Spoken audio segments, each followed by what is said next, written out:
everyone, thanks for joining me in this video. Today I'm just posting a short video on how to make an origami dog. Now for this video I'm using a thin piece of white paper, but if you can, I suggest using something that's patterned on both sides and something that's maybe a little bit thicker than what I have here. Another suggestion for you is that if you can find pre-made square sheets of paper, that is ideal. Otherwise, you need to cut your own square and you need to try and make it so that it's as exact as possible. So for me, for this video, I had to cut out my own 5" by 5" square that I'm using. This one is not pre-cut and pre-bought. So I do recommend if you can get your hands on some pre-cut squares, that's a great idea, and something that's patterned on both sides works really well. So let's get started. The first thing I'm gonna do is I'm going to turn my square into almost like a little diamond here, and I'm going to take my bottom corner and fold it up to my top corner here. Now you want to make sure that you are being as precise as possible for something like this. That's really important. I'm gonna open that up now that I've done that. Perfect, so you should have one fold line.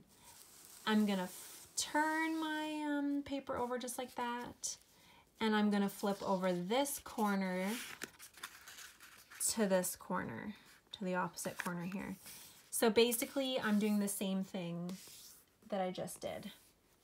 So now when I open it up, I should have two fold lines just like that.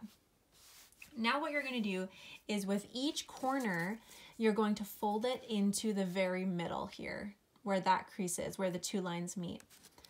So let's go ahead and do that. Here's my first corner. And again, this is really important that you get as close to the middle as you can, as precisely as possible. In origami, very clean, precise folds and lines are really important. Now, don't be concerned if this is tricky the first time around. It took me a few times in order to get this one right, so don't feel pressured to get it perfect on the first try. So now you should have something that looks like this here. Now, what I'm gonna do now is I'm gonna take the bottom corner here, or any corner really, take one of the corners, and I'm just going to fold the tip of my triangle here onto the crease right here. Does everybody see that? There's a crease right here that I'm going to fold the top part of my triangle to reach that point exactly. Okay, I'm just gonna show you a little bit closer up. So I folded the tip of my triangle to this little crease right here. Okay, now what I'm gonna do, you already have a fold here. You already have this fold running across. So I'm going to fold it over just like that. So basically I just folded twice. Fold the triangle down and fold it down like that. Now with this corner up here, the one opposite to this one that I just did here, I'm actually going to take this top corner and fold it over like this and create a little line on that side as well. So see how I've created, I'm gonna show you up close. See how I've created a straight line here and folded this triangle piece over? That's what you want to do. Now, it's tricky to know how far to fold over. Generally, it's pretty flexible, but I folded it over to the point where I got a nice straight line going all the way across, just like that. So now what I'm gonna do is I'm actually going to I'm gonna turn this to the side and fold the entire paper over like that. That crease that I just folded on, it was actually my center line here. See that center line going down the middle? That's actually what I'm folding on. So this is what you would be left with right now, is you'd be left with what looks like a rectangle with a triangle. Okay, now this next part is a little bit tricky, so make sure you're paying really close attention to this part. Now, if I was to lay this flat, if I look underneath here, I have this triangle. I'm actually gonna open it up. I'm gonna take that triangle out, only that one triangle.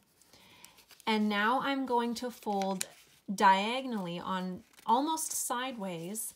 I want to fold from this corner here to this bottom corner here. So I want to fold from the top left corner to the bottom right corner. So you're going to take that triangle, flip it up, and this part is really important that you get precise.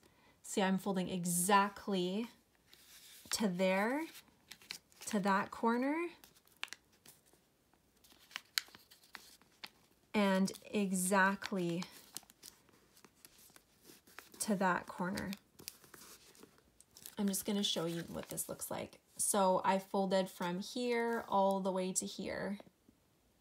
Hopefully that makes sense. I'm going to flip it over and do the same thing on the other side. So I'm going to grab the triangle that's underneath, and I'm going to fold from this top corner, top left corner, to the bottom right corner. This side should be a little bit easier to follow because you now have a guide. It's actually going to match up on either side, just like that. Okay. Now, once you have folded those, your two little triangles that you flipped up in the first place, you're going to fold only the triangle back down.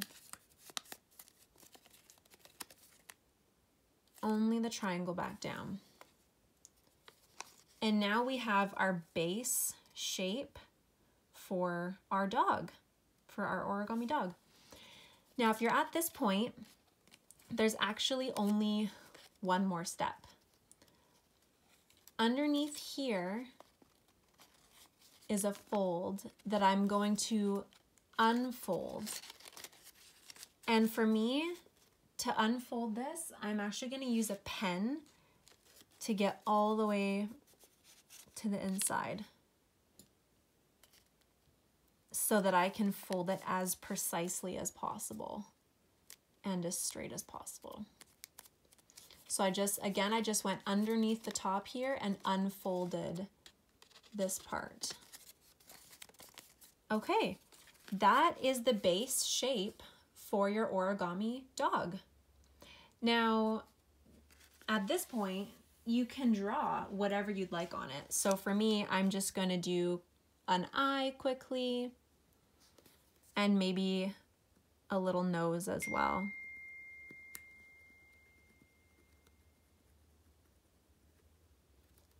Just like that. Now again, you can use patterned paper on either side, and I find that it works really well because you are going to see both sides of your paper. So using something that is colored on either side or something that is patterned on either side will probably work the best. So yeah, there's our little origami dog. And again, it might take you a couple times. It took me a few times, and that's okay. It took me a few times to get the hang of this one as well. So I hope that you enjoyed this video, and I want you to send me photos afterwards if you're done it, and I'd love to see your photos of what you made. Thanks for watching, and I will see you next week.